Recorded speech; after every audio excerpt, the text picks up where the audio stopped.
There we go, live.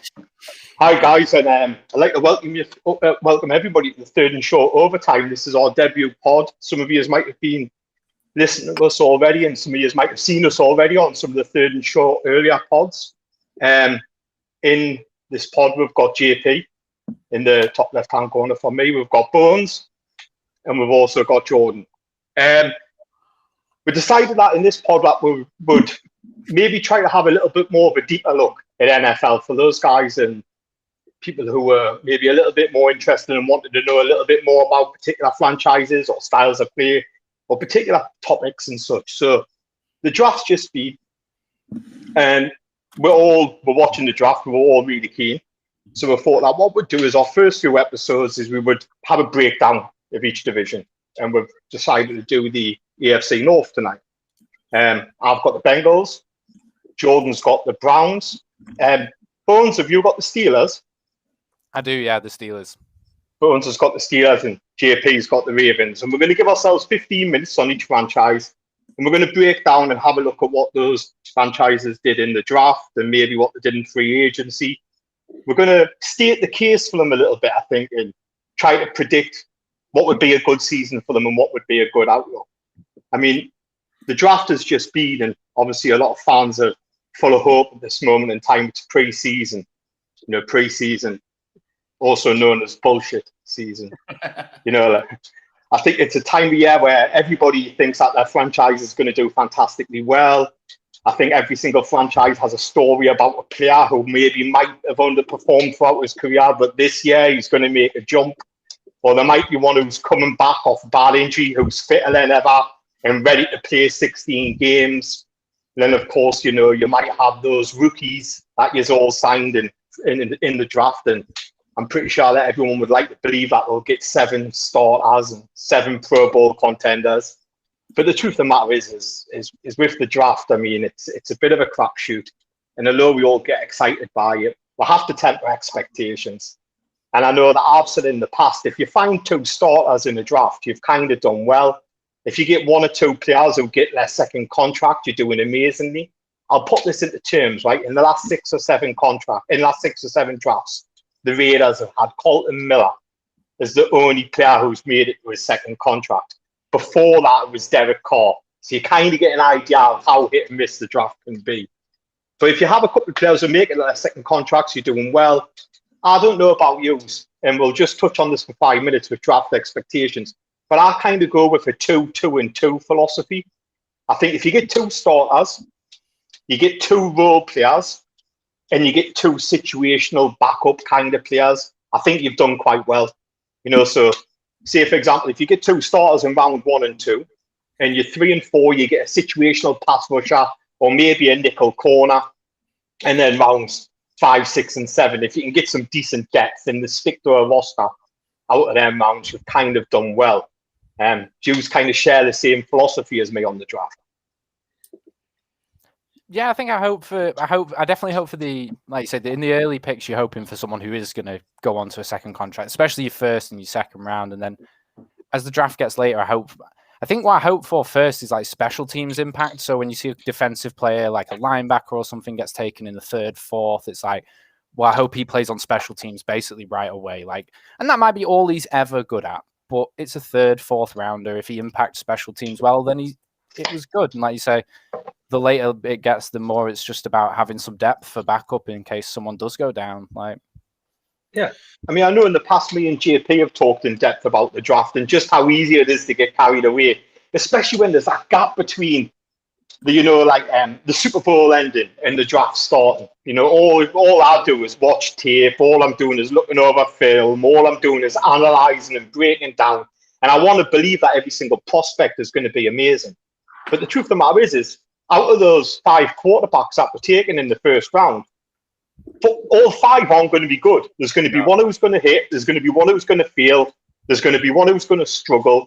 So, I mean, JP, I'm going to look at you because your team drafted a quarterback before we move on to the next bit. But out of those 5 quarterbacks, who do you think is the dead cert? And who do you think is the one who's closest to being a failure? Oh, boy, that's a question, isn't it?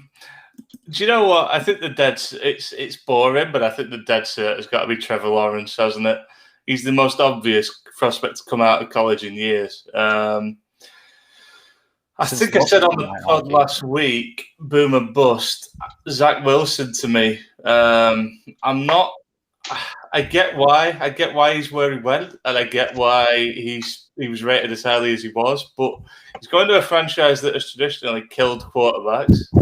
You know that I can't say that any other way. They haven't had a franchise quarterback since Joe Namath, and that was in 1960. So, Chad Pennington existed. Don't slay Chad Pennington. He existed too. Good old Chad. Chad was a good, Chad Pennington was a good player. They've had serviceable guys. They've had good players. I don't think they've ever had a genuine top quarterback for years. So he looks like the obvious one. Trey Lance is a risk. You can't say he isn't. Like, we don't know much about him. I'd love to be, he's a 49er pick. I'm going to back him all the way, but he's a risk. You can't say he isn't. You cannot say he isn't. He's played at a lower level, and he hasn't played much at that lower level. Now, that potentially gives you a little bit more scope for improvement, but that doesn't necessarily mean that he's definitely going to work out. And then after that, it's Fields, which ultimately, if Fields succeeds or fails, no one's really going to question the Bears moving up for him. They had to do it. They haven't had a franchise quarterback for, again, a bit like the Jets, they haven't had a franchise quarterback probably for, God, I don't even know, 40 years? So I don't think anyone will question that, whether he succeeds or fails. And Mac Jones, will it matter? He's at the Patriots. That's probably exactly why he will do well, though. To be fair to Mac Jones in this situation, is what he does well, and what he does well, the Patriots like, and he will fit in that scheme. He'll probably have a decent career. I daren't say an average career, but I think he'll be a starter. Whether he'll be a headliner, like whether he'll be your Lamar Jackson or your Patrick Mahomes, or the people who are always in the headlines for being good quarterbacks, like probably maybe not, but I mean he could be. He's in the right team. I can't wait for him to play for the Bucs when he's 42. And he's probably going to sit the first. Sorry, go on. I was going to say, just to throw it back to the draft, as a Seahawk fan, I think we're all looking at like other teams looking at first and second round picks, but I've come to learn as a Seahawk fan that the late round picks are just as important, especially like as a team like Seahawks. You see people like Cam Chancellor and Richard Sherman picked up late who become really, really like franchise like players and stuff. And I know we're all excited about the first and second round picks, but you can pick up just as good a player later on in the rounds. So don't be thinking, switch off because it's a 5th, 6th, 7th round pick, Yeah, I mean, I was just about to ask you a question relating to that, actually, funny you, Joe, so you preempted it. But it's a bit like that Bill Walsh scene, isn't it? It doesn't matter where you pick them, it's who you pick. You know what I mean? He used to say, it doesn't matter. We did this, we took Leatherwood, and if Leatherwood looks great, it doesn't matter that he was a first round reach. You know what I mean? No one's going to remember that if he's on his 3rd or 4th Pro Bowl and he's making his 3rd contract with the Raiders. You know what I mean? No one's going to remember that we reached for him, and that's the truth. Max Crosby. Is anybody going to remember what round we took him in if he hits the 2nd contract? Truth of the matter is it's not where you pick them, it's who you pick. And my question to Jordan was, is draft capital overrated anyway? You've got 2 teams in the NFC West. You've got the LA Rams and you've got the Seattle Seahawks, who both of them are perennial Pro Bowl players. The Rams haven't had a 1st round draft pick since Goff, I want to think. And the Seahawks have practically burnt every single 1st round draft pick they've had on, talent that would never be rated in the 1st round. Or like this year, just not have one. Is draft capital overrated? Really, I guess is the question I want to ask you, Jordan. I suppose, looking as a Seahawk fan, I'd say, yeah, it is. But obviously, it just depends. I think when you're making a roster, I think the people that you've got behind you, like your GM and stuff, some people are really good at finding that 1st round talent and things like that. So I wouldn't know the percentages off my head, and you could probably go back and research it. But there will be certain franchises where draft capital is not important, and some people will be able to pick up 1st rounders where you'd say the draft capital is important. But on a whole, no, because especially when you've got so many picks, like the Vikings this year had I can't remember how many, 10 to 12 picks. There's a good chance that some of the later ones would probably be better than the 1st and 2nd round ones. So I suppose it can fluctuate both ways. We'd be looking at each team, really. I mean, I've always kind of had like a scattershot approach, I think, to drafting. It's either you go in and you do your scouting really well, and you're a team like the Rams, like you've got Les Snead as your GM, who's really good, one of the best young GMs in the game. And he's out there getting starters in the 3rd and 4th round. Or you do what the Raiders do, and you throw multiple picks in areas of need. You know, like what we did with Clee Farrell and Max Crosby, like what we did with Damon Arnett and Amick Robertson, you know, like, Ruggs and Edwards.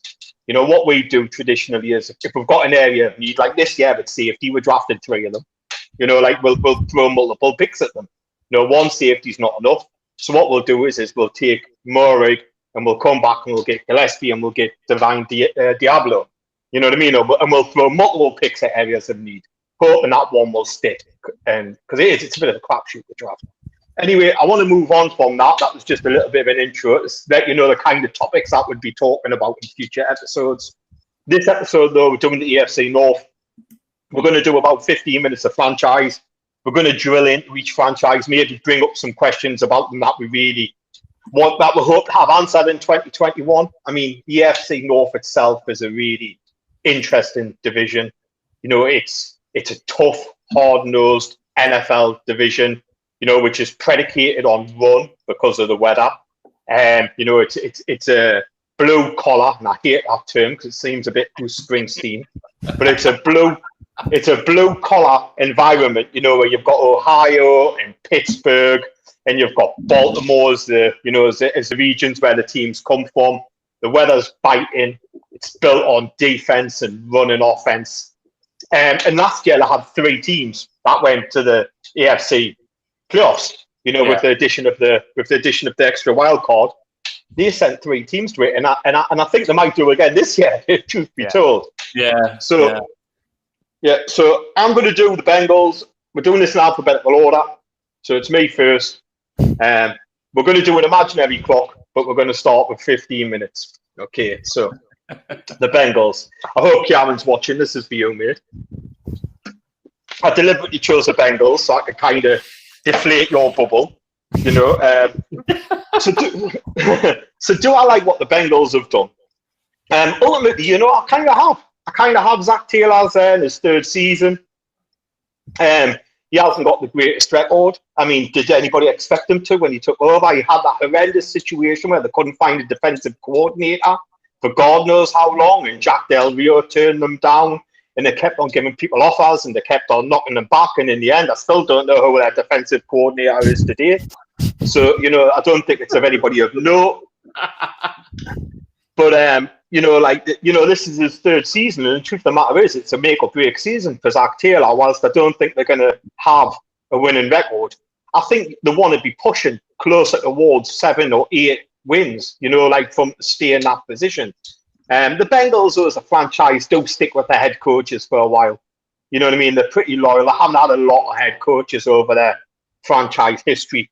You know, they do tend to give them time.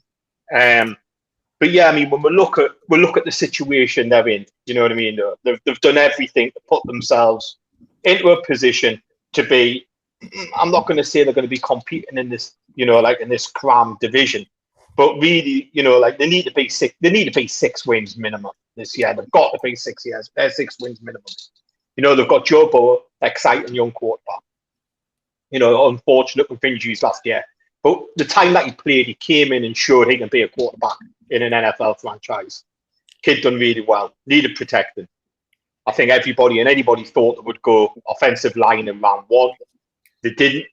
They came and they got the LSU standout wide receiver, got Jamar Chase, who was, of course, Joe Burrow's partner at LSU in that championship season. Personally, I love the move.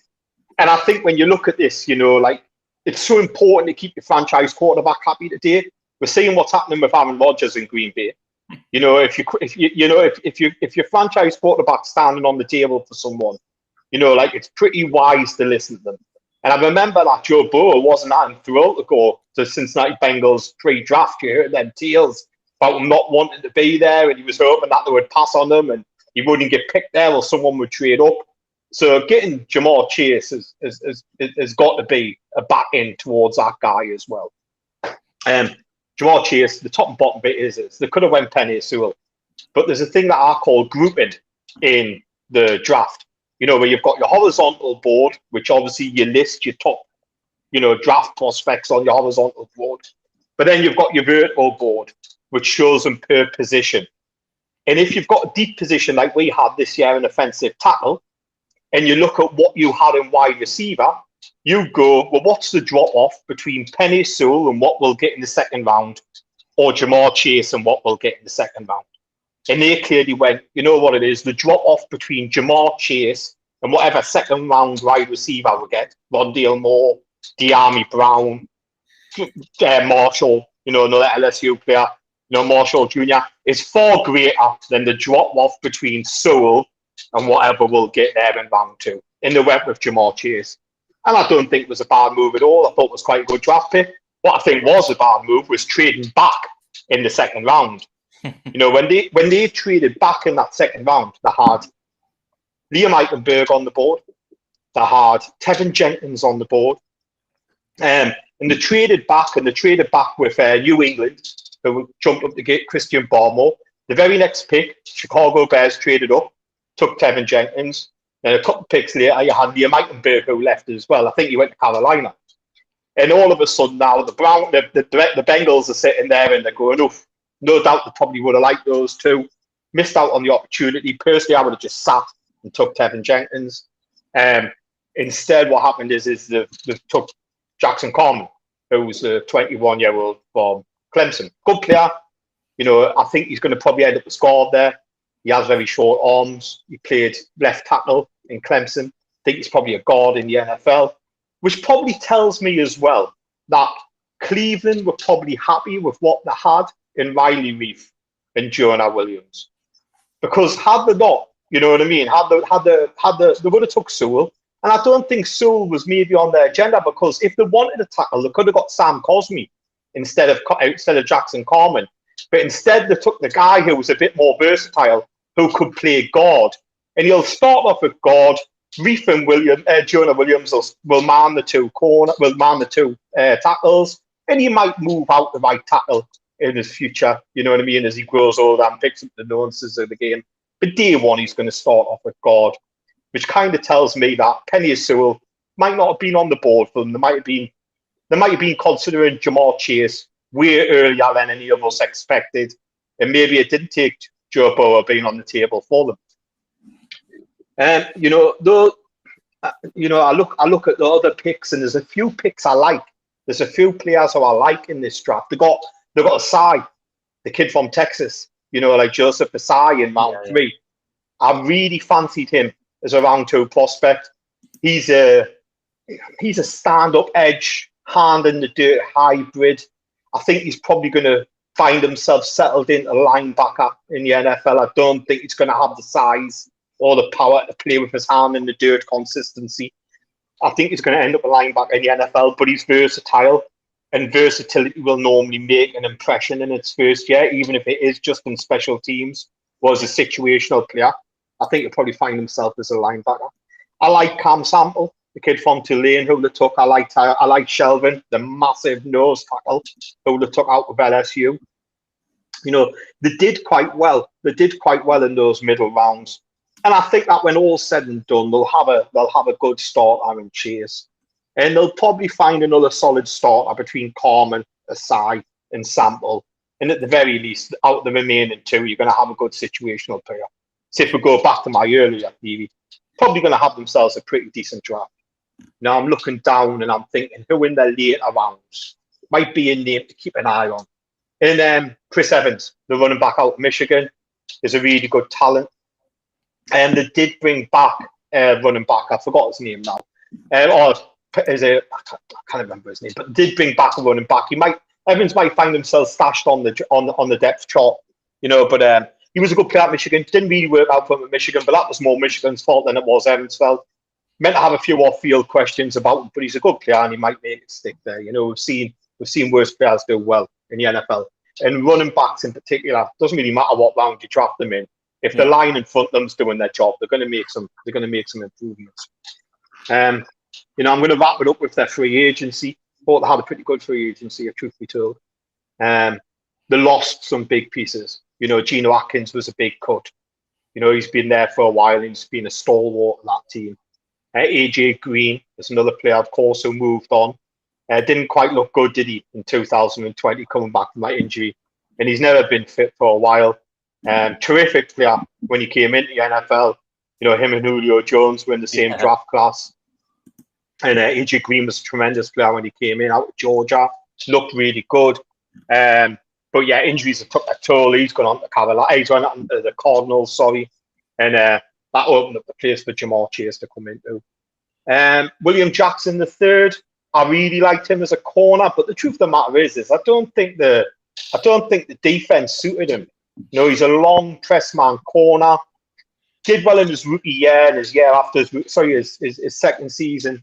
But he was snapped up by Washington on a big contract. He'll be a miss. But I think the strangest loss was the Carl Lawson loss. Carl Lawson was allowed to leave in free agency. And I think what's even more strange about it is how they brought in Trey Hendrickson. So I have a theory. Don't draft another team's number 2 and play him like your number 1. Trey Hendrickson was on the New Orleans Saints roster. What do the New Orleans Saints have? Talent. Stacked. You've got Cam Jordan on the opposite side lining up at defensive end. No one's going one-on-one with him. They're doubling him every single time. So Trey Hendrickson's in a position straight away to be able to get sacks. Secondly, as well, the Saints are always got a lead. So what the Saints get the opportunity to do a lot? Pass rush, because they're always got a lead. So they know the other team's passing to try and catch them. So their defensive ends aren't worried about a run. They're just pinning their yards back and going for the quarterback every single play. And then don't get me wrong, Trey Hendrickson had a good sack total last year, but everything was keyed up for him to do so. On the other side, you've got Carl Lawson, who's been a steady 8 to 9 sack a season player. And he played for the Bengals, so we know that they're not going to be playing with a lead. His limitations, he's got limited opportunity to pass rush. He's seeing double teams and everything because he hasn't got Cam Jordan opposite him. And the guy's generating pressure. I would have just been tempted to keep Carl Lawson. I would have just been tempted to keep him and let him stay at the franchise. I don't know whether they've upgraded with Trey Hendrickson. Chidobe Awuzie, the kid from Colorado who I really liked, who played for the Cowboys, had COVID in 2000. He's a young talent who they've gambled on. He's a good corner. But I'm not too sure if he's a nickel corner or if he's an outside corner, which makes it a bit of a head scratcher when you think, well, they signed Mike Hilton as well from the Pittsburgh Steelers, who's an excellent 'nickel corner. So you're thinking, well, I'm presuming they're going to put Chidobe Awuzie on the outside. He's got the length for it. He's about 5'11", 6 foot. He's probably got the length to play outside corner. But I always thought he was better in nickel in Dallas, so there's a question there. Larry Ogunjobi has come across from the Cleveland Browns to play inside in place of Geno Atkins. That in all intents and purposes looks like a good replacement for where Geno Atkins was in his last year of his career, And of course, Riley Reef threw the ball in short the tackle, he's not a bad player at all, a steady pro. And one of the players I like to bring in of note who they have brought back is Eli Apple.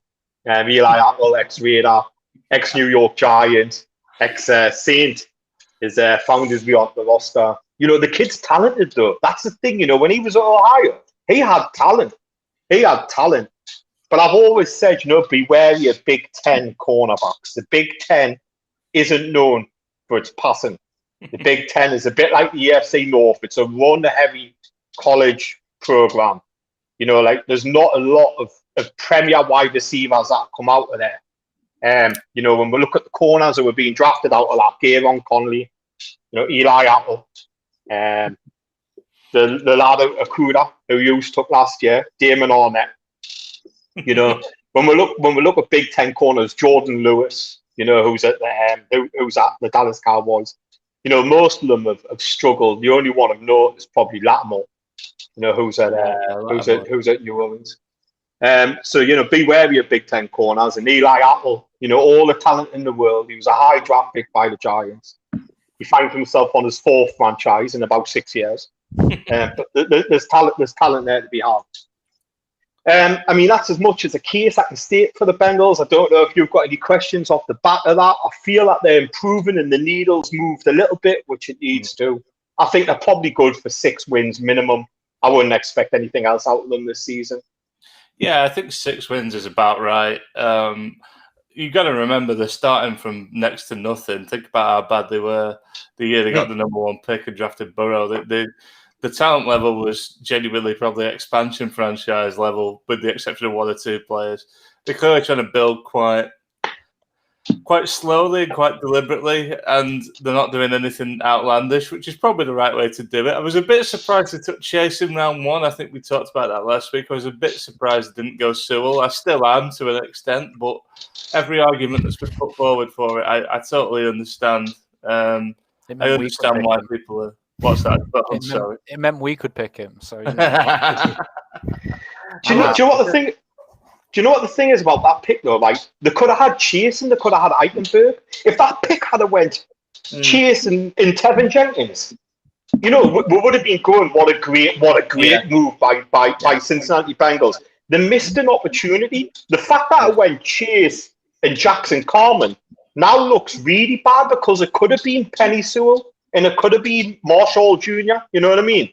Or it could have been De'Ami Brown or something like that. Yeah, I think that makes it look worse. Like, I totally get the grouping argument, and you're probably right. Chase was far and away the best receiver in the draft. But it's that thing of like, okay, drop into the second round, get your offensive lineman in the second, but get the right one. And I just don't know that they did. They obviously see it differently. Riley Reef is a solid veteran as well. I don't hate that, but it's just, I don't know. I feel like they've put themselves in a situation where 12 months from now, we're still going to be saying, yeah, they need that foundational piece on the O-line. I still think they're missing that. It's possible, but these wide receivers these days come into the NFL, they come pro ready, whereas Sewell, he's good, he's a cornerstone piece, and he will be with hopefully us for a long time, but he's definitely going to have some development, whereas Chase is going to start straight away, and Burrow is going to be able to throw to him. Like, there is also that side of it, I guess. Like, if they're in a tough division, like Mark said at the start, they sent 3 teams. Like, this is not an easy division to compete in. Like, if you want people who are going to challenge straight away, like. And as we said, this division is built on defense and offensive lines. It's built on trenches. It's built on offensive lines winning the battle against the defensive line to either generate the run or hold up long enough to pass. And I don't think that the Bengals moved the line enough to be able to do that. I still think that Joe Burrow is going to be under pressure. I don't think Jackson Carman is going to come in and move the needle much if he plays tackle. I imagine they're going to play him at guard. But the argument is they could have got Tevin Jenkins had they not traded out, and they could have put him in at guard. Some people were saying he was going to be a guard, not a tackle, and I do not get why they decided to trade back. I'm not too sure what they got out of it, to be honest with you. I'm presuming they got an extra 4th because they had 3 4-round picks, and they got a tackle there in Deontay Smith from East Carolina, who I kind of like, But I would have just took Tevin Jenkins. For me, they missed a real opportunity there. I think with the Bengals, going back to that, I personally think they'll have less than 6 wins, because I look at the schedule, and obviously with them finishing bottom last season, obviously you think they'd have an easier time of it, but all the games that they think they should win are all away. So if you look at like the home, they've got the Ravens, Browns, and the Steelers, obviously, and they've got Packers, Chiefs, Chargers, Jaguars, 49ers, and Vikings all at home. So the ones that you would expect them to win, like the Jets, like they've got the Raiders, Lions, all away. So I think it could be a struggle for them again this year. Yeah, you bring up a really good point. You could be looking at a team here who, like next year, could be picking number 1 again. That's the truth of the matter. I think that's a really tough division, and I think that I look at these off-season signings, and I'm like, I like what they've done. I mean, let's face it, Jackson III and Geno Atkins and Green were all going downhill. Carl Lawson, head scratcher, he was a good player. I like the players they brought in, but I still don't think it's enough to catch up in this tough division, Anyway, we're going to move. Yeah, we're going to move off the Bengals. We've probably had about 15-20 minutes on them, so I'm going to move over to Jordan, and Jordan's going to state his case for the Cleveland Browns. And I must admit, I do like the claim of the Cleveland Browns. I think they've done fantastic, in free agency and the off season. Just looking at them straight away, I went back and watched the Chiefs game, where they just kind of came up short, and a lot of it was the secondary, like that they needed addressing really, and they have addressed it really well. To be honest with you, if we just start off with a draft, obviously, when I looked at the draft, and I just thought that they're in a position to pick their players the best availability, because they did so well in free agency. So you got to the first pick and Greg Newsome were there. It's not something that they needed over other stuff, but it was just a fantastic cornerback to pick up, at that position. But the best pick has got to be, obviously at the time, I can't remember exactly what it was. Was it a heart problem with Russo Karamoa that seems to be the problem that slipped him down? Supposedly, yeah. Apparently, it's nothing, but we'll see. But to get him at pick 52, I know they traded back up to get him, but to get him at pick 52, it could be an absolute fantastic pickup for them, because when you watch the Browns, they play with three linebackers, they play 4-3, but sometimes they have to play with three safeties, three corners. They really mix it up a bit. And Russo Karamoa he is a linebacker, but he could easily fit into a safety. The mold of him and stuff. He can drop into a safety, and you could see him being a three down player for him. I think it's his speed and coverage. His ability to line up, and you wouldn't know, just the unexpected from where he's lining up could really fool the offenses. I think it's a fantastic pickup for them. It's probably one of my favourite ones in the draft, to be honest with you. In general, really good. And then obviously you look at the other players. They've got Anthony Schwartz, is another good pickup. I don't know how many snaps he get this year. He's got his lightning fast, absolutely, very, very quick. And again, I don't know how many snaps he'll get this year, but I look at Odell and how long's he going to be there? He might even move on next season. So I think in the long run it would be a good signing. And James Hudson, I know how much Mark raves about James Hudson, and another place in the position where it's like a fantastic pickup in round 4, but they were in the ability to pick up the best player available, and you've got Tony Fields. The only one that I'm not saying he's a bad player, but when they picked up Richard LeCounte in round 5, I looked at the board, and 5 spots ahead were Jamar Johnson, and I thought maybe they could have traded up to go get him. I'm kind of nitpicking here, he is a really good player, but you might be throwing away a pick to go get him, and if they didn't feel they need him. But that's probably my personal opinion, that he's better. And then obviously the last pick with Dimitri Felton, who's again not short at right running back position, the Browns whatsoever, but it's another just extra pickup for him to use, and he can be used in many ways. He's a real trickster. So another good pickup there. I really love the draft. I thought it was fantastic from them. I do really fancy him to win this division. It's done between them and the Ravens. I think I've got Browns just pipping Ravens, but we'll see. But their roster is stacked. Their roster is absolutely stacked. You look on that team, and let's take Mayfield at the end of the season. When he was playing really well. You look at that team and you pick out a weakness on that team. I find it hard to pick one. I would probably say that they're in the top 3 rosters in the NFL on paper at this moment in time. It's stacked. And like you, Jordan, I love what they did with Russo Karamoa. At the time, I questioned it, because I thought, is he a big enough linebacker to play in the AFC North? He comes in at about 215, 220 pounds. And then I remembered what Jeremiah Russo Karamoa is. I think you'll see some snaps at safety. I think he'll see some snaps in nickel. I think he'll be put over the tight end, and you'll be allowed to rush the passer. I think he'll be everything that they thought Jabril Peppers was going to be, of course, in the let go to the Giants. And I think that's how they'll use him. They'll use him like a chess piece. You'll probably see some snaps in safety, nickel corner a lot, and I think they'll be really good. Schwartz was a good pickup for me. I'm an Auburn fan. Auburn's my college team. So I got to watch Schwartz, and I just thought, if he was in a situation where he didn't have Bo Nix throwing him the ball, if Auburn had a quarterback and they weren't so inaccurate and so inept in that area, this kid would have been a higher draft pick. I really liked what I saw in the tape. So the Browns are good. I'll try to find a weakness, and the only thing I could think of, and it's not, again, I'm trying to find something that's probably not there. Like you said, Larry Ogunjobi went to over to the Bengals. They lost Sheldon Richardson, but the people that they've got in, they've got Malik Jackson at the Eagles, who's not the worst pickup in free agency. They've picked up Tommy Togoye from Ohio State, who could still do a job. And I've got to mention this one.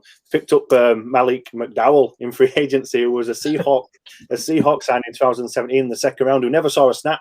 He looked like he was going to be really a decent player for the Seahawks, but I'm not going to go into his troubles that he had because I'll be here all night. But he never saw a snap. But they've obviously, I don't know if they've taken a chance on him. They can probably afford to. It looks like he's turned his life round, but we will see. But that is the only thing I could find really. Andrew Billing to come back as well. He was signed, wasn't he? And he didn't play last year because of COVID. He opted out. So I am really nitpicking at defensive tackle. But apart from that, I see no weaknesses. The two players they picked up from the Rams, Troy Hill and Josh Johnson, fantastic free agency pickups from the Rams. They're in the Rams. They were in the Rams defense that was ranked number 1 last year in most of the rankings and stuff. I really think the Browns are in. I know you keep saying, Mark, and I do agree with the Chiefs are going to be hard to turn over. But if anyone can turn them over, I feel like it will be the Browns. Yeah, I mean, if they get some kind of home field advantage in the playoffs, who's going to want to go to Cleveland in the winter? Who's going to want to play football in Cleveland in January? Nobody is. And I think we're over. They've got Jadeveon Clowney. Jadeveon Clowney's going to kick inside and play as much defensive tackle as he is end. You know what I mean? So I think he'll help fill the hole, at least on third down, which is what Ogunjobi was, a third down interior pass rusher. I think we're probably going to see Jadeveon Clowney fill some of that hole. Very good team. That arrows up on them, Obviously, you know more about him as well. I didn't see much of him, but they've also picked up McKinley from Raiders, haven't they? I don't know how we did over at your end. Or didn't really make an impression. I don't think he got off the practice squad. But the funny thing is we're going to get a compensatory pick out of it, probably a 6th rounder, which is great. Probably the Raiders' first compensatory pick in a bloody decade.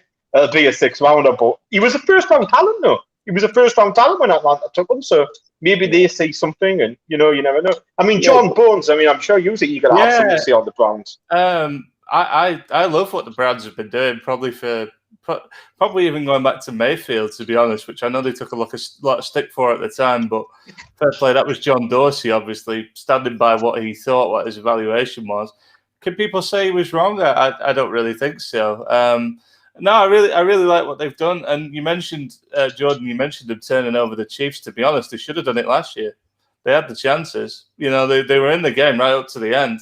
I remember watching that game and coming away from it thinking maybe 2 or 3 players, 2 or 3 decisions cost them the game. So they're not as far away as I think people mentally think they are because it's the Browns and people go, the Browns can't possibly be good. Like that seems to be the thing. It seems to be people's skepticism with the Browns, to me, is more rooted in the Browns of the last 20 years and not necessarily who they are now. I think they're a really good football team. I've got the Ravens, so I'm not going to shit on my own analysis, but I've got the Browns winning this division because I do think they are that good. I think Josh great Johnson, football team. Yeah, sorry, great football team, shite uniform. That's the Browns, isn't it? Like really, really, really bad uniform. You know what I mean? No, but really, really good football team this year, I think. Bones, you got anything? I like something that you said though, like about playing in the North, like because obviously we play indoors, so it's a bit of a cop out. But there are teams in the North that don't play indoors, and the Browns are one of them. And we've seen it with Green Bay a few times. Rodgers has, I think it was this year when he was on one of the Pat McAfee shows that he's on. He said, you just got to embrace the suck. When you play at home and it's snowy and it's winter, you're used to it. You're from there. You just embrace the suck and hope that the other team hurts more. And that's how you win. And if they do get that home field advantage, I would love to see them turn over the Chiefs in this situation. I think, if anything, like you all said, they are stacked. Like, it is hard to pick a particular position that they have done a bad job of either bringing people in or drafting at. Even like all the questions about Baker Mayfield, like you said, it's hard to argue with any of them at this point. It does look like the right decision was made. And yeah, I hope the Browns do well. Like, I really do. I think the spine that they've got, I'll go back to watching that Chiefs game when they lost. It was, I don't think there's anything wrong with their offense last year. It was just mainly the defense where they didn't have some big players to make big plays. And Josh Johnson from the Rams, he was the captain, the defensive play caller in the backfield. I think it's going to be a fantastic pickup for them. Just to have someone at the back with a cool head. He's only 25 years old, and you see what he did at the Rams. Especially last year. I think when I was digging into the Browns, the only thing that obviously this isn't for this season, and we know that salary cap can be moved around and do stuff, but going into his fifth year, this is his fifth year this year, and you've got Baker Mayfield in his fourth and his fifth, and they're quite close to the cap at the moment, so there might be something to look out for in a few years' time. Where is it these next 2 years where they're going to make a big push for it, which it looks like they kind of want to. They're in a window. They are Hopefully definitely in a do what window. the Bucks do and just prove that the salary cap doesn't matter about, like, you can just do whatever you want. Make it vanish. Sign a Taysom Hill contract, 7 years, $75 million, and it's all voidable. Like, how rich is the Cleveland Browns owner? How much can he stump up in in bonuses and signing bonuses and all that stuff? Because that's how you make the cap vanish, isn't it? You give them a big, massive upfront bonus, and and then you give them like a $1 million contract over 4 years because you paid them $55 million in a big bonus, kind of big signing bonus. But you need to have a mega rich owner like the Rams have got, or something like that, to be able to do that, haven't you? Yeah, I think they'll do whatever they can to keep Mayfield around. Definitely, I think that's going to be when that signing comes up. Like, he's going to be worth. If this keeps up, if this current roster keeps up, he's going to be worth money, isn't he? Like, he's going to get his payday, and he's probably going to deserve it as well. I think that's the thing, That's the thing with quarterbacks, isn't it? Like, Mayfield's not a top 10 quarterback, but when he gets paid, he's going to get paid like a top 5 quarterback. Because you're continually resetting the markup. So you've got this guy who's probably in the, round about the 15th range, middle of the road NFL quarterback, maybe a little bit higher. His ceiling might be a little bit higher. You know what I mean, though? But he's going to get paid like a top 5 quarterback when he gets paid, because quarterbacks get that kind of dollar, don't they? Yeah, I'll definitely. As the guy in the chat, whoever's running the Third and Short Facebook page at the moment, says Mayfield's going to want the big money, and absolutely right. If they repeat last year, even never mind going a step further, he's going to get some big cash coming his way. I think, I really like what Berry and Stefanski have done. I don't want to. I'm not going to spoil it because I know we're going to give our predictions at the end, so I won't spoil it for you. No worries. Well, we'll move off the Browns now. Thanks very much for that, Jordan. Really good analysis. I admit, exciting team. They're not the Browns of old. And we're going to move on to the English isn't very good, but I guess that R comes before S. So we're going to move on to you, JP, for your Ravens breakdown. I want to do the Raiders when we get to your division, though. Yeah, you're welcome to, mate. The Ravens, Jesus. I've been watching NFL since I was 15 years old. So for those of you that want to know my age, that was 2005. And in the entire time I've been watching the NFL, the Ravens have pretty much been consistently a solid team. They weren't always the flashiest team, especially under Billick, but they've always been there or thereabouts. And obviously, since John Harbaugh came in, they've been a lot better. Part of the reason for that, and I realised this as I was writing my analysis down, drafting. They get it right more often than most teams do. I don't have all the picks in front of me, but I feel like the Ravens get more right than most teams do. More of the big picks right. You think about getting like Lamar Jackson at the tail end of the first round and things like that. So they went out this year. First of all, they had to deal with some losses in free agency. They lost guys like Judon, which, big loss, but replaceable losses, I think, is always the thing with the Ravens. They lose players all the time. I think back to like years ago when they were losing the likes of Adalius Thomas and people like that, who were like genuinely top, versatile, brilliant defensive players, but they always seem to find a way to replace them. So they lost a couple of guys, but they kept some guys too. They kept Bowser around, which I actually think he's on the verge of a real breakout season. He's a really good player. Even guys like McPhee, who's not like a huge deal, but he's just that experienced head that they always seem to have like 3 or 4 of. You need guys that have been there before, that have done it before. They kept those guys around. I thought they did a really good job of that. And then they went out and made a bit of a splash, in my view. They went and got Zeitler, the guard in free agency. I don't think they would have expected him to be on the market because it was a bit of a surprise that he was let go. But I actually think that that's the kind of player that the Ravens like paying good money to. Guys that, and it's largely because of what you said earlier about the AFC North. It's blue-collar football. It's run the ball, especially with Lamar Jackson in there. Run the ball, smash into teams 30, 40 times a game and win the battle at the line of scrimmage. A guy like Zeitler, to me, that's a huge signing.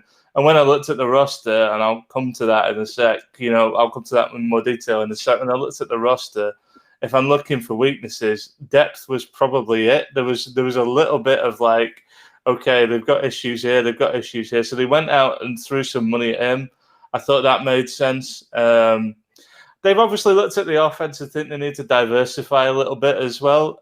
Lamar's been incredible. I don't think anybody can say otherwise.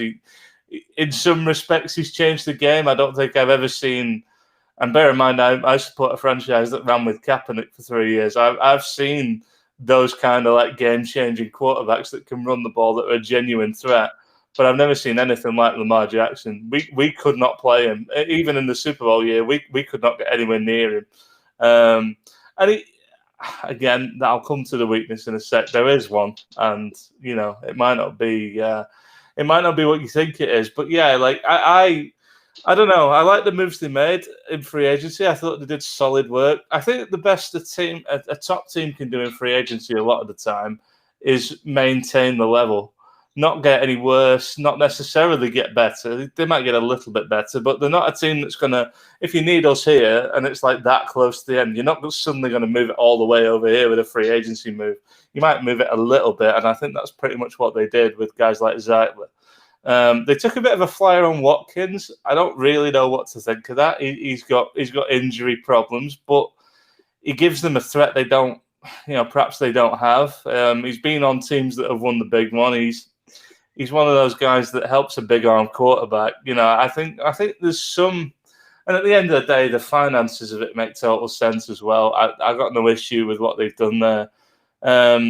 Free agency wise, solid, not spectacular, but solid. The Ravens are a team that understand that you can't win the Super Bowl in March. They understand that what you do in March is keep your roster solid, give yourself options going into the draft, and I think that really showed them what they did in the draft as well. Obviously, we saw them trade away Orlando Brown to Kansas. I don't think they would have wanted to do that. He's a very good lineman, but it was pretty clear that he wanted his way out. They weren't going to be able to pay him what he wanted. And ultimately, with guys like Stanley in there, they could probably get away with it. So I think, and to be honest, they did pretty well out the deal. They ended up with 2 picks at the back end of the first round, give them a bit of flexibility. I like what they did there. I think they'll be okay. In terms of what they actually did with the picks, obviously, I know you liked him, Mark. Bateman from Minnesota, wide receiver. Yeah. I know a lot of people kind of had him in that late first, early second sort of bracket. I think it's an interesting one because there was a number of receivers that were sort of like in that bracket, late first, early second. I think the Ravens went and got the guy that they thought fit their offense and what they needed. They needed an X receiver. They needed someone physical. Again, it's AFC North stuff. You look at teams like Cleveland. We've talked about Cleveland. They play a lot of press man. They're going to be quite physical. They're going to try and knock you off the ball. You need players that are going to get open against that. And I think, although he had, a bit of a mixed college career at times, I think he was a good pick, and I think he'll develop quite nicely there. And they won't ask him to do a ton straight away. They've already got Hollywood Brown and obviously Andrews at tight end and people like that as well. They've got threats passing the ball. Bateman's not the only, not the guy they're going to rely on. They're not going to come in and ask him to, catch for 1,000 yards and 15 touchdowns. But he'll probably have a solid year. He'll probably give Lamar something that he badly needs, another reliable target. So I like that pick. I think it made a lot of sense. The only place I thought they might go is maybe an edge to replace Judon, but then, of course, they did that with the second pick anyway.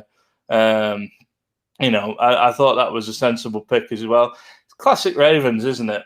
They watched someone go in free agency for ridiculous money, and then they go, right, okay, well, we can get a player that ultimately might not be as good, but it won't make that much of an impact if we get him, and we can develop him then. We got him on a rookie contract for 4 or 5 years, paying him rookie money. We've got flexibility to pay people like Jackson, like those sort of players, the true standouts on the team. And then 5 years' time, he'll probably go in free agency to somewhere that's willing to pay a shit ton of money. That's just the way that they work. It's the way they've always worked. And I think he's a solid player. He wasn't high on the list of edges, but I mean, we already talked that edge wasn't a particularly strong position in this draft anyway. I think he was a first-round talent and borderline first-round talent. And if you're a good team like they are, you can afford to take a risk, that late in the round anyway. If it doesn't work out, they'll just come back and do it again next year because they'll be picking around this level. It's not like they're going to be picking up in the top 10 next year.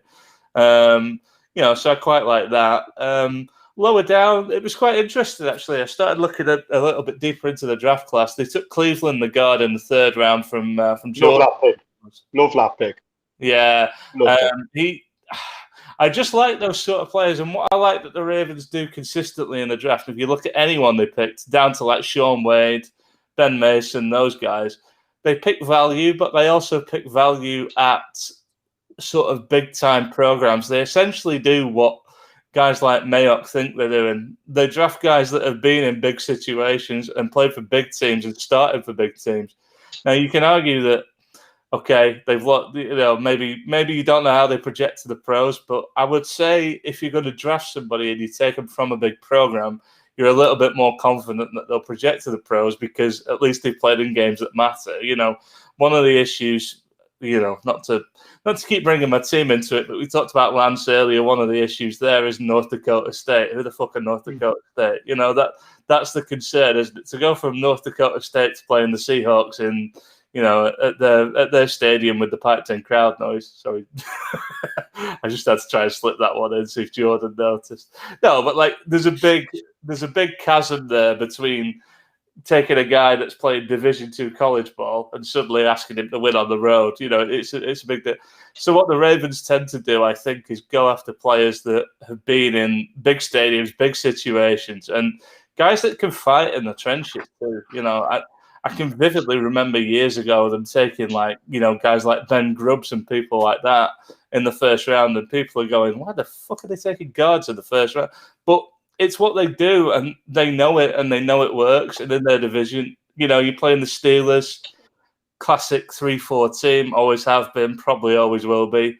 The Browns are now a big physical team. It's that sort of thing. Even the Bengals, to an extent, although you don't necessarily think of them as a hugely physical team.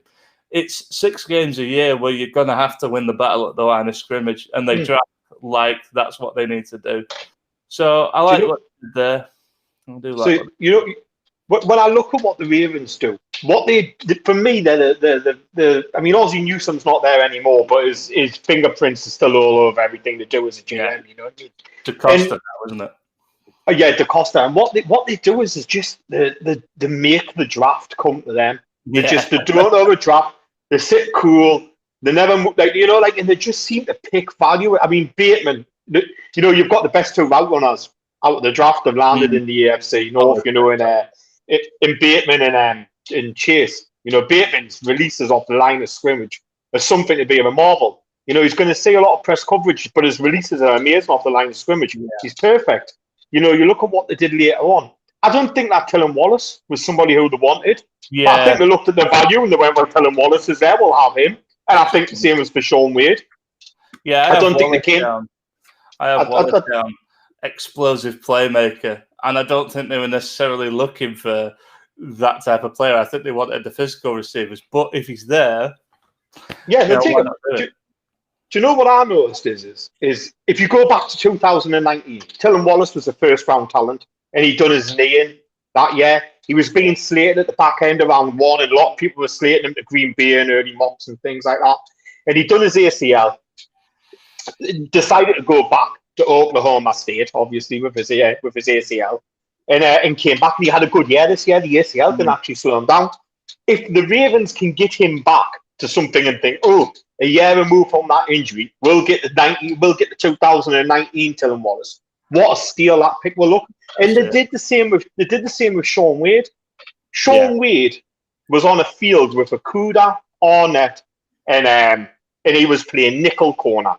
And when I was watching Ohio in that film, Sean Wade looked like the best corner that they had. He played nickel. He was 6'1". He was a really good tackler. He was excellent on the blitz. He was the best tackling corner in the 2019. And I scouted him because I thought he was going to come out. Decided to go back to Ohio and they put him at outside corner. He didn't look good at all. The first thing Baltimore have already said is they said, well, we're going to play him at nickel. And, I genuinely believe they've got a first-round talent who might be, who'll come in as nickel at day one and will be absolutely fantastic there. Yeah. And they've got him in round 5 or something like that. It was round 5, yeah. It was round 5. That's how good that franchise is. They lost Marshall Yanda. They went out and got Zeitler. Then they drafted Ben Cleveland. It's quite evident that they want to get back to running the ball. Yeah, they need that. They struggled a little bit last year to run it, particularly through the middle. And I think they rectified that. Yeah, they didn't really have that up the middle running game, did they? It was all option stuff, basically. And it worked. All stretch, yeah. But it's, the club's going to catch up with you at some point. I don't know. You're absolutely right. Everything you've said there, really. I think the Sean Wade, I think he's the classic Ravens pick of he's undervalued by so many people. He'll sit probably and play depth a little bit, and then suddenly he'll explode on the scene, and people will go, "Where the hell did they get him from?" That's like the typical Ravens pick to me. I love a lot of what they did. Let's talk concerns, because I do have some, and it's a big reason why I picked the Browns over the Ravens. It's nothing tangible, so it probably sounds like bollocks when I say it out loud, but I'm talking from painful 49er fan experience here. The Ravens OC is a guy called Greg Roman, and he's been there a couple of years, and he's done some good work with Jackson. They've got a lot out of him. He was an MVP for him, 2 years ago, I think. My concern is that when the NFL catches up, which, let's face it, no matter how good an athlete is, no matter how transcendent they are, eventually the NFL does catch up. And then we've been here before with Kaepernick, people saying he was going to be, Ron Jaworski saying he could be the best quarterback of all time and things like that. Lamar, to me, he's a better athlete. I'm not for a minute going to say that there's a difference there. Lamar is a ridiculous athlete. He's developed as a thrower too. But my concern is that if teams can find a way to take that threat away, what else has he got? How well can they develop the other side of his game? They're trying to help him probably more than I am making the Kaepernick comparison a lot, but it's the nearest I can think of to him. And I'm not saying that the skill set is exactly the same, but there are similarities. Kaepernick, to me, they never really surrounded him with enough talent to make it work. They tried with one or two. They got older people like Anquan Bolden. They got, they drafted receivers in the first round, but we'll not talk about AJ Jenkins. But the thing that the Ravens are doing is genuinely trying to help him along as a passer. But there's just that thing of they've been nearly men in the playoffs now for 2 years running, and it's kind of like this is exactly where I would have been probably 8 years ago, sitting here now thinking, yeah, we're on the verge again, but how are we going to get past that step? And when I look at the Ravens, I kind of see the same thing. I don't know. I feel like they've addressed some defensive stuff, but one of the biggest problems that they had last year was ultimately when it came down to it against Tennessee and the old run-heavy offense, they couldn't stop him. And I don't know they've got better in that. I can see that they've replaced some of the guys they've lost. I can see they've kept some experience around, but I don't know. There's something nagging at me about them in the playoffs. There's just that thing missing. I think they can beat teams that they're supposed to beat, and I think they can match teams that are on their level. But I just don't know when it comes down to it.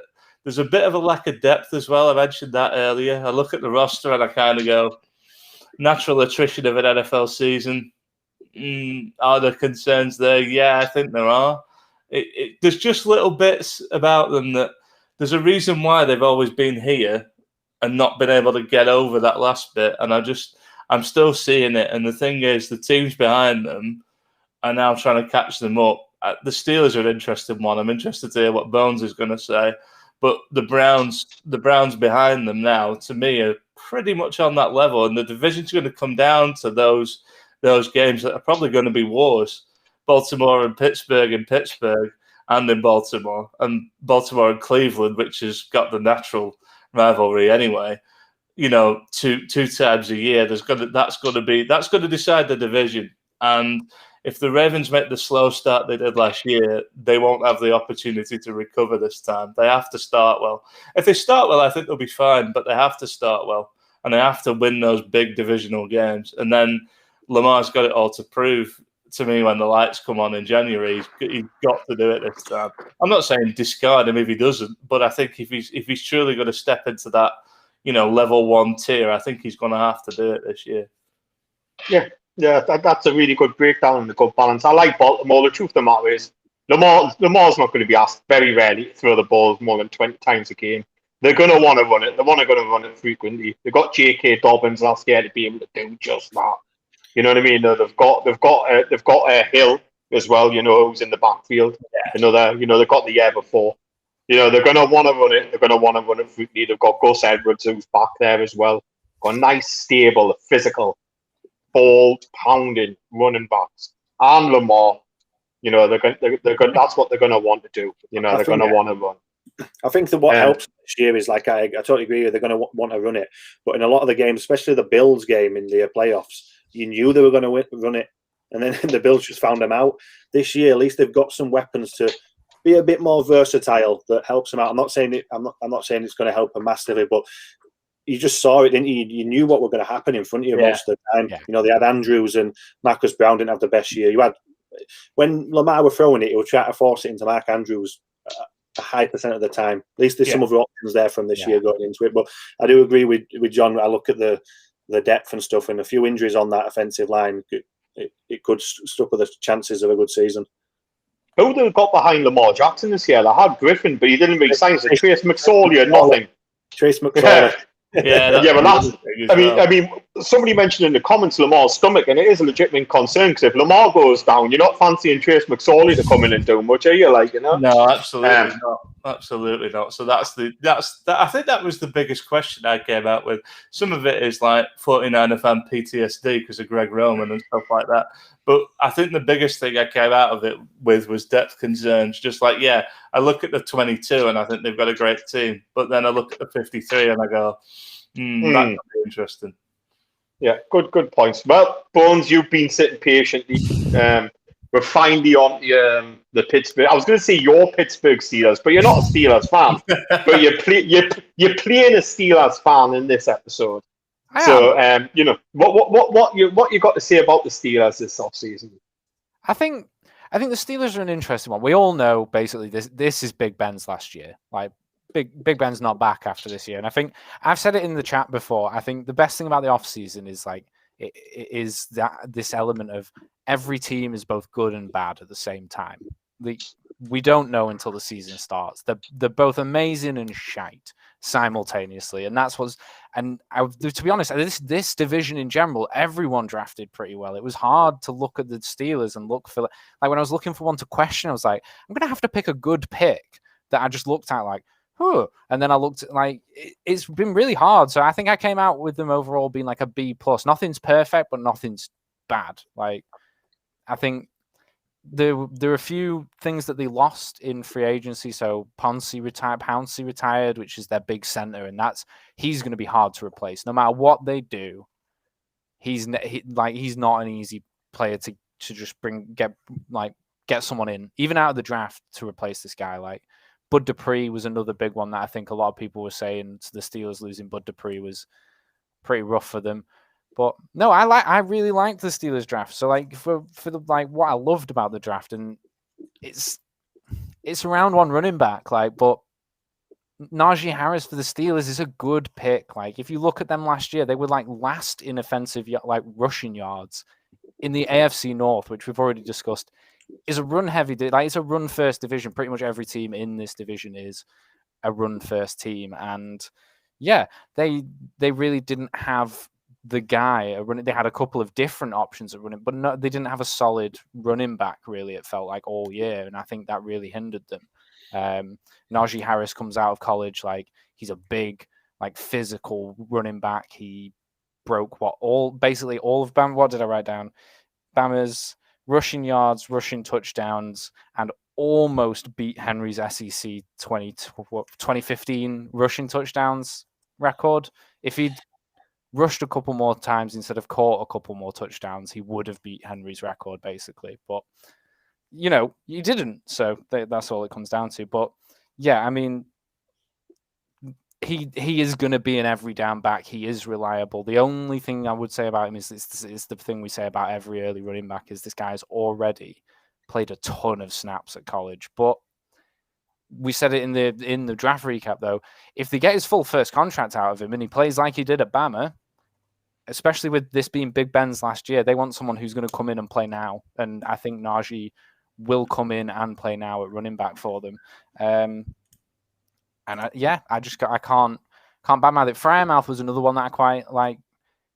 The only thing I found about him was there was mixed reviews on whether he was good at blocking or not. Like some people said he was a good blocking tight end, some people said he wasn't. But what everyone agreed on was that he's pretty good receiving tight end, especially like in the second round. Pitts was always going to go immediately. Like he was the best tight end in this class. But in terms of like the next best, Freiermuth seems like a good pick for the Steelers. Like as I hope that for their sake that the blocking, he's good. He's better at blocking than some people say he is. It didn't look too bad in his tape, but I think there were moments where it did look like he got beat or he just let a linebacker just go straight past him and nail the quarterback. And there were points where it probably could have been better, but I think they can work that out.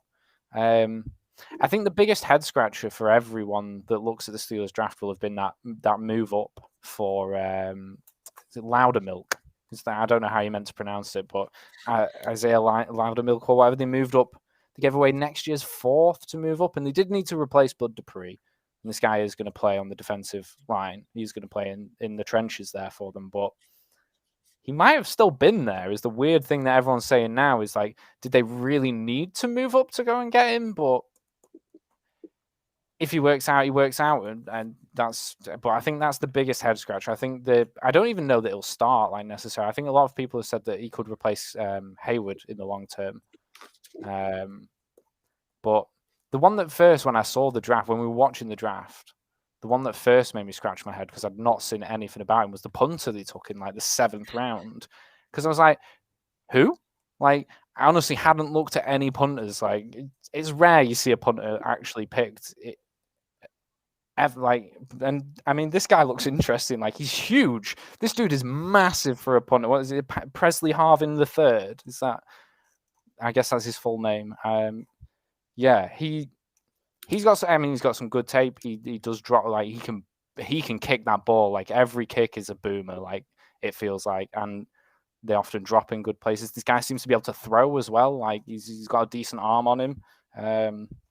Yeah, I mean they needed. I mean, a lot of people say they needed an upgrade at the punter position. So to get that guy in the 7th, I mean, they could have taken the chance on him being an undrafted free agent, but when I watched his tape, I was like, yeah, okay, I like this pick, actually. Like, I questioned it at first, but I take it back immediately. I hope he really does do well. But I think the biggest, like, steal that I saw in the Steelers draft, and maybe this is personal bias, because I did look at this guy for the Lions drafting him at some point, was Quincy Rochet. I've heard it pronounced like 3 different ways. It's Rochet, Roach, or Roch. Like, it depends who you ask, but Quincy Rochet, like this, I looked at him as a Lions linebacker. You know, like I was saying going into the draft, I wanted linebackers. I wanted a linebacker this year. So I was looking at everybody basically. And Rochet came up a few times as like good outside linebacker. He'll be a monster on special teams right away. And I think that is going to be good. Like he's going to be great to watch. He's got motor. Like he doesn't seem to give up when he is he's a pass rushing linebacker for sure. Like he's not. I don't think he's going to play in the middle. He's not going to be pass coverage. I think he's going to be situational. He's not going to be every down on the field, I don't think. But for what, his 6th round was it? Yeah, it was 6th round. sixth round pick. Like if he is a monster on special teams and he is a good situational edge rusher to replace Bud Dupree, for example, a bit, like it's a really good value at where he was. I think he was overall like 174th and they got him 200 and something. So it's a good value linebacker for them. I think overall the Steelers didn't go into the draft, I think, in a position where they could just go best player available. They did need to address a couple of needs. And I think they did address a couple of needs. They got a couple of offensive linemen picked this year. Was it Green in the third round? He's a pretty, like, he's going to be a good guard. Like, I know you're not going to replace Pouncey this year. You're never going to do it. Like, he is replaceable and not, like, I've heard that said, and I like that. That is a good way to put it. He's replaceable but not replaceable. Like, it's like if Ragnar left Lions for me, I think. Like, it'd be so hard to replace that center. He's good, and they need to keep him. So, yeah, like, it's good that they managed to pick that up, and they needed a running back, and I think Najee is the right pick in the division. I think, obviously, people had Najee and ETN very close together. ETN's more, like, he's got more, but I think Najee's a good, solid power back to have in the AFC North, and it's going to suit that. It's going to suit that division. If you're looking for a running back to carry the ball 20 plus times a game, Najee Harris has got the frame, and he's good in the receiving game. I think they're going to look at him and they're going to think, maybe a bit of Lev Bellingham there. He's good at pass blocking as well, which is, he's going to hold up in all aspects of the game.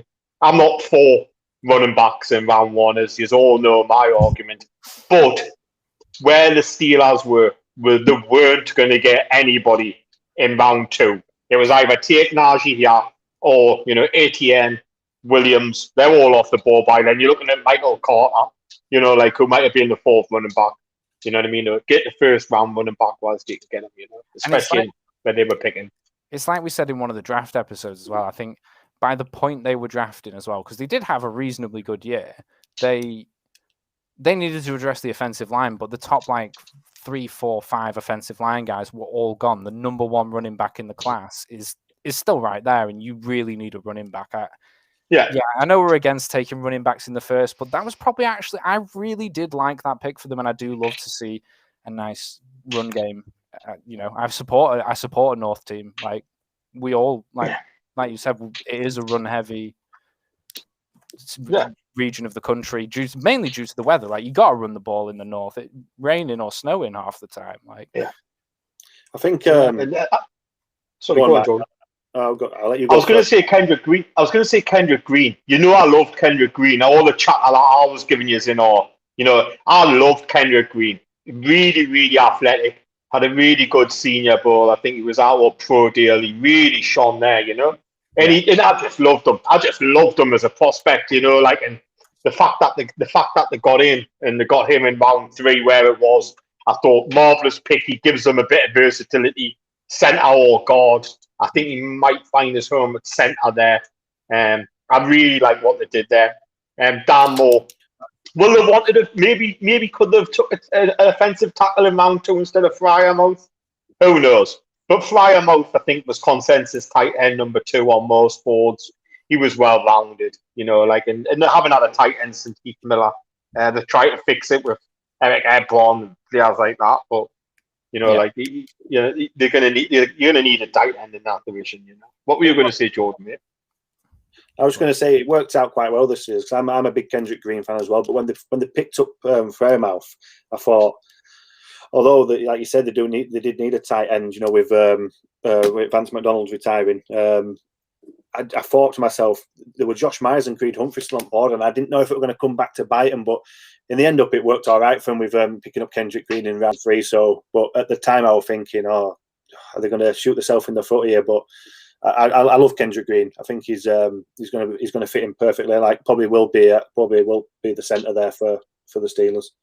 Yeah, I think it's when I was looking at value picks that the Steelers got, who they got where, I was like, it was tough to pick between Rochet and Green for who was at the pick they were picked at better value for where they were sort of where they were slated to get picked. Like, Green was still there in round 3 is really good for them. Like, I just really like Rochet. That's a real personal bias on the Steel pick, but I love Rochet. I hope he plays well for them.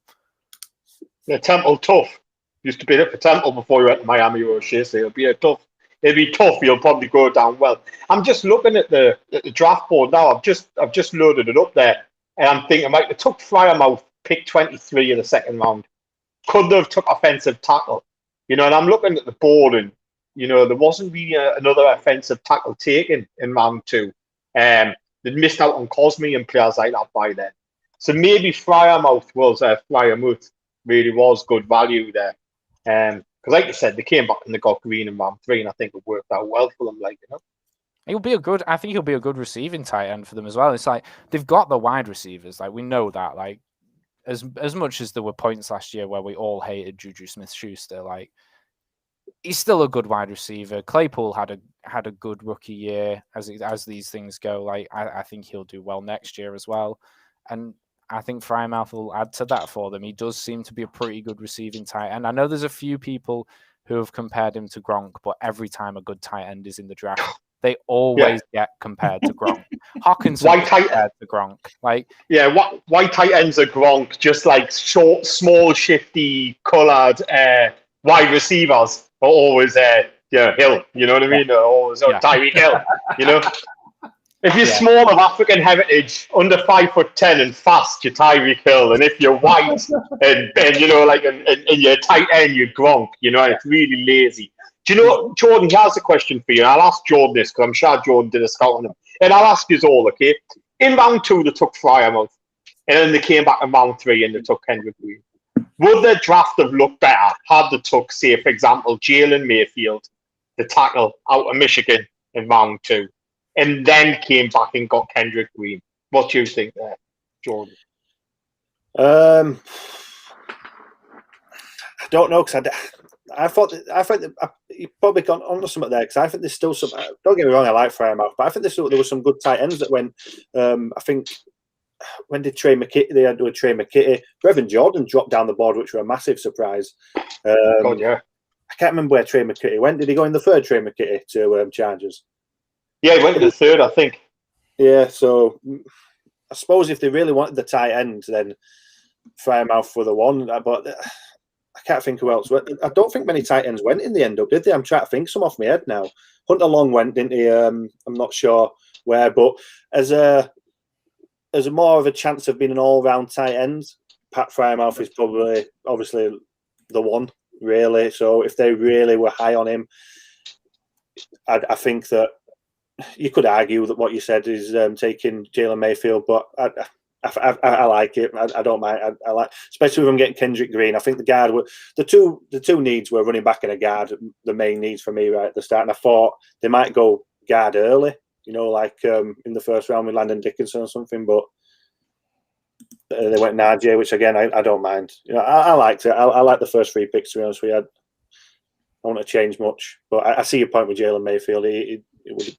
He went late. Did he go early round 3? Didn't he, Jalen Mayfield? He went to the Atlanta Falcons with the 4th pick of round 3. So you went before the pick. I mean, Bones, have you got anything more to add on the Steelers? I mean, I'm sure you've done some.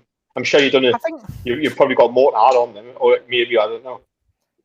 I think overall, I think they did fairly well. I think in free agency, they didn't really they lost a couple people, but they didn't make any big signings because most of what they did was keep people around. They had I think they had Smith-Schuster to re-sign this year, didn't they? And that was probably the biggest part of their cap for this year is bringing him back in.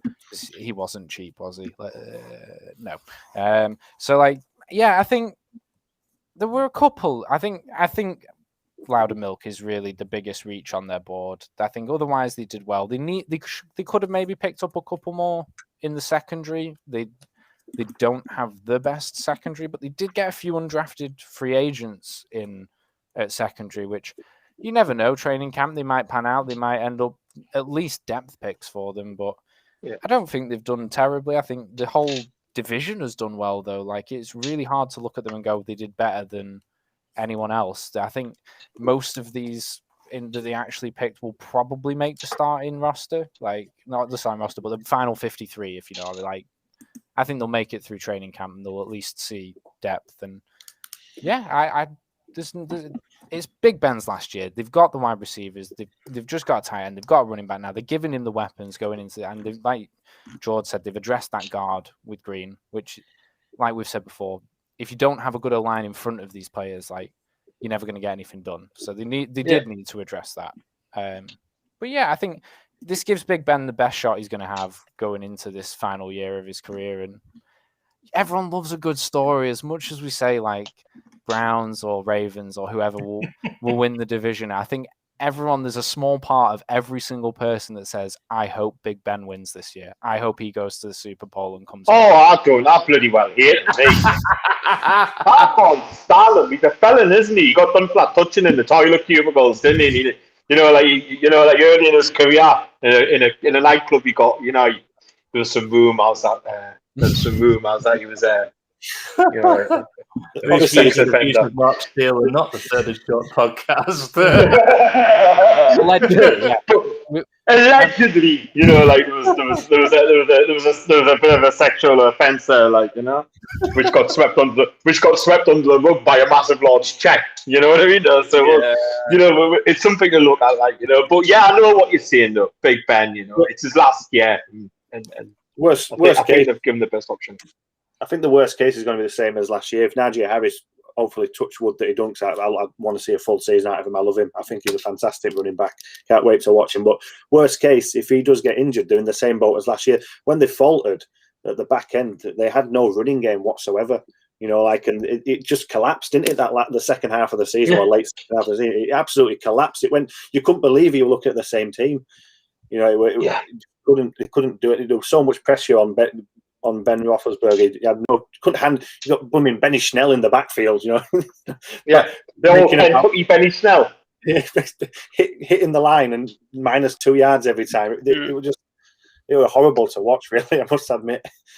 Yeah, and teams knew that, didn't they? Teams knew that. We'll put it on Ben's arm. He'll not be able to beat one. And they went out. I don't think paid apart. You don't want to be throwing the ball to win games with Big Ben and his noodle arm at this age of his career. In them wins, Mike Hilton's going to be a miss. We were talking about him earlier on as a good signing for the Bengals. He's one of the better nickel corners out there in the NFL. I think he'll be a miss. That's wrapped it up. We'll move on before we're cut out, and we'll just go to a roundup of the division, and we'll just have a prediction for how I think it's going to stand. I think we'll probably all agree that the Bengals are going to be mopping up down the bottom of this division. I think we'll all agree that in fourth place it's probably going to be the Bengals. They might be in with a shot for the number 1 pick next year in the draft. I think they'd like to think they'd win 6 or 7 games. The truth is they might win 3. Their rosters, whilst it's improved, they're in a very, very tough division, and they've got a very tough schedule this year, which doesn't look favourable for them. Are we in? I've gone 4 and 13, 0 and 6 in the division. £20 heading to your from Kieran. Yeah, I think you're probably right. I think 4 is probably about right. Probably about right. So we've got Bengals at the bottom. Who we're saying is going to come up third in this division? I don't know. Who do we think? I think Steelers. I think Steelers. I think it's got Steelers, hasn't it? I think Big Ben. It's like it's one of them. I've got them as a 9 and 18 this year. Logically, my head says the Steelers will be number 3, but my heart and my love of a good NFL story says I want the Steelers to just go all the way this year and absolutely smash it, because it's just a story in it. That would be a good one for his final year to say goodbye on. Yeah, it would be his 3rd Super Bowl as well, wouldn't it? If he won it, when you look at that draft class of that year, Philip Rivers, Eli Manning won 2 Super Bowls, Ben Roethlisberger won 2 Super Bowls. Rivers didn't win one, but God, he did it. He had 17 kids in that time frame, at least, you know what I mean? So who's the real winner? So at least we know he was getting hit, you know what I mean? So they were all winners. So we're going to. I think the Steelers will win 9 games this year, and they'll be in 3rd place. I think they'll be in the shot for a wild card. Ravens or Browns? This is a big question. Ravens or Browns? Who's going to take the championship this year? Who do you have, John? Who do you think? What do you think? I've got the Browns. I think they'll do just enough. I don't think they're going to run away with it or anything, but I think they'll do just enough. They deserve some, Bones, you talk about a good story. Talk about a franchise that deserves a few. I mean, it's a fellow 0-16 franchise, so I also would love to see them make it. Like, we've got a bond, an unspoken bond of 0-16 teams. So, yeah, I fancy him to. If they can make it, you can too. If they can make it, you can too. If the Browns can do this, then it's not over for the Lions. We can still do this. Yeah.